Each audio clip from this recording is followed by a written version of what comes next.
Hi friends, இந்த வீடியோவில் சூப்பரான பிஸ்னஸ் பற்றி தெரிஞ்சுக்கலாம். எல்லார் வீட்லையும் டெய்லியும் யூஸ் ஆகக்கூடிய இந்த ப்ராடக்ட்கான டிமாண்ட் லைஃப் லாங் இருந்துகிட்டே தான் இருக்கும். ஸோ நம்ம இந்த பிஸ்னஸ் ஸ்டார்ட் பண்ணுறப்ப நல்ல ப்ராஃபிட் மேக் பண்ண முடியும். இந்த பிஸ்னஸ்க்கு இன்வெஸ்ட்மெண்ட் பெரிய அளவில் தேவைப்படாது. ஸ்மால் இன்வெஸ்ட்மெண்ட்லேயே நம்ம நல்ல ரிட்டர்ன்ஸ் எடுக்க முடியும். முக்கியமாக இந்த ப்ராடக்ட்டை யூஸ் பண்ணால் டிஃப்ரெண்ட் டைப் ஆஃப் வேஸில் இன்கம் ஜென்ரேட் பண்ணிக்க முடியும். வேஸ்டேஜே இந்த பிஸ்னஸ்க்கு இருக்காது. இந்த வீடியோவில் இந்த பிஸ்னஸ் நம்ம வீட்டிலே பண்ண முடியுமா, இல்லை ஃபேக்ட்ரி செட்டப் பண்ணி தான் பண்ணணுமா, ரா மெட்டீரியல் என்ன தேவைப்படும், எங்கே வாங்கலாம், மிஷின் காஸ்ட் எவ்வளோ வரும், எங்கே பர்ச்சேஸ் பண்ணலாம், இன்வெஸ்ட்மெண்ட் ஓவராலாக எவ்வளோ வரும், ப்ராஃபிட் எவ்வளோ, கெயின் எவ்வளோன்னு பார்க்கலாம். அதுக்கப்புறம் பார்த்தீங்கன்னா முக்கியமாக மார்க்கெட்டிங் எப்படி பண்ணலாம்னு ரொம்பவே ஈஸியான மார்க்கெட்டிங் ஐடியாஸும் ஷேர் பண்ணியிருக்கோம். என்ன லைசன்ஸ் தேவைப்படும்னு ஷேர் பண்ணியிருக்கோம். அப்புறம் வேறு என்ன டைப்ஸ் எல்லாம் இந்த பிஸ்னஸை அடிஷ்னல் இன்கம் ஜென்ரேட் பண்ணிக்க முடியும்னு தெரிஞ்சுக்கலாம். இந்த பிஸ்னஸில் பாசிட்டிவ் என்ன, ட்ராபேக் என்னன்னு கிளியராக சொல்லியிருக்கோம். ஸோ வீடியோ எண்ட் வரைக்கும் ஸ்கிப் பண்ணால் பாருங்கள், கண்டிப்பாக ரொம்பவே யூஸ்ஃபுல்லாக இருக்கும். ஓகே ஃப்ரெண்ட்ஸ், நம்ம இந்த வீடியோவில் தெரிஞ்சுக்க போகிற பிஸ்னஸ் எல்லார் வீட்லேயும் டெய்லியும் ஃபுட்டுக்கு யூஸ் ஆகக்கூடிய பொட்டுக்கடலை எப்படி மேனுஃபேக்சரிங் பண்ணி மார்க்கெட்டிங் ரொம்பவே சுலபமாக பண்ணி நல்ல இன்கம் ஜென்ரேட் பண்ண முடியும்னு தெரிஞ்சுக்கலாம். பொட்டுக்கடலையில் நார்மலாகவே நிறைய வேஸில் யூஸ் பண்ணுவாங்க. ஃபுட்டுக்கு சட்னி வைக்கிறதா இருக்கட்டும், எதுவும் பலகாரம் செய்கிறதா இருக்கட்டும், அப்புறம் பார்த்தீங்கன்னா பொட்டுக்கடலை உருண்டை செய்வாங்க, பொட்டுக்கடலை பர்ஃபி செய்வாங்க. இது போல் ஏகப்பட்ட வேஸில் இந்த பொட்டுக்கடலையோட யூசேஜ் டெய்லி இருந்துகிட்டே தான் இருக்குது. அப்படி இருக்க இந்த ப்ராடக்ட் எப்படி மேக் பண்ணுறாங்க, இதுக்கு என்ன மிஷின் தேவைப்படும் பார்க்கலாம். நார்மலாக பொட்டுக்கடலை எப்படி மேக் பண்ணுவாங்கன்னு பார்த்தோம்னா, கொண்டக்கடலை ரோஸ்ட் பண்ணால் நமக்கு ரோஸ்ட் கொண்டக்கடலை கிடைக்கும். அதில் உள்ள தோலை ரிமூவ் பண்ணிட்டா தான் நமக்கு அப்படியே மார்க்கெட்டுக்கு பொட்டுக்கடலையாக வருது.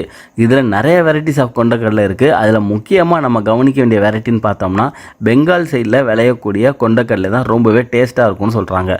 ஸோ நம்ம அந்த ஏரியாவில் இருக்க கொண்டக்கடலையை வாங்கி ப்ராசஸ் பண்ணிக்கலாம்.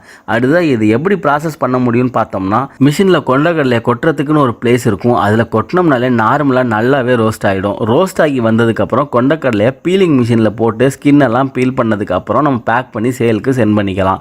இதில் மிஷினோட காஸ்ட்டு பார்த்தீங்கன்னா, ரோஸ்டிங் மிஷின் 65,000 1 லட்சம் ரூபாய்க்கெல்லாம் நமக்கு கிடைக்கும்.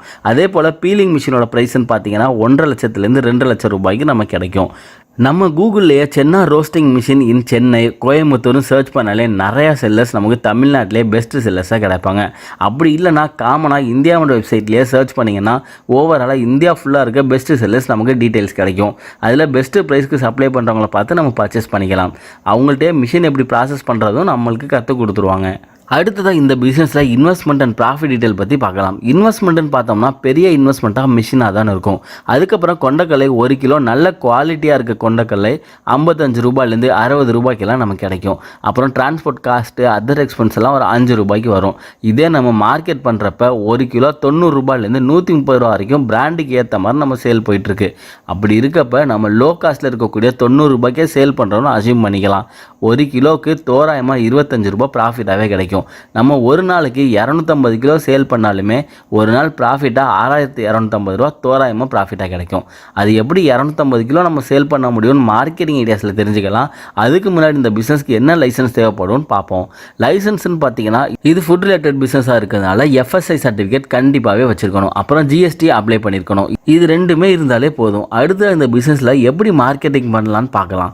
ஆன்லைன்லேயும் பண்ணலாம், ஆஃப்லைன்லேயும் பண்ணலாம். ஆஃப்லைனில் பண்ணுறப்ப நார்மலாக யாருக்கு அதிகமாக யூஸ் ஆகுது பார்த்தோம்னா, ஹோட்டல்ஸ்க்கு, எல்லார் வீட்லையும் யூஸ் ஆகும். அப்புறம் பேக்கரிஸ்க்கு அதிகமாக யூஸ் ஆகும்.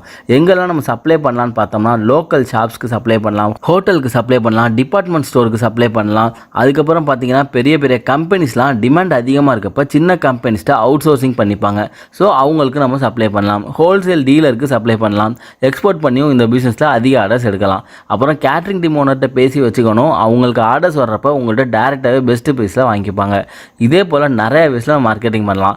அப்புறம் ஆன்லைனில் பார்த்தீங்கன்னா அமேசான், ஃப்ளிப்கார்ட் மாதிரி சைட்ஸ்ல எல்லாம் நம்ம செல்லர் அக்கௌண்ட் கிரியேட் பண்ணிக்கிட்டு உங்களோட ப்ராடக்ட்டை லிஸ்ட் அவுட் பண்ணி ப்ரமோஷன் பண்ணோம்னா எக்ஸ்பெக்ட் பண்ண விட நல்லாவே ஆர்டர்ஸ் நமக்கு கிடைக்கும்.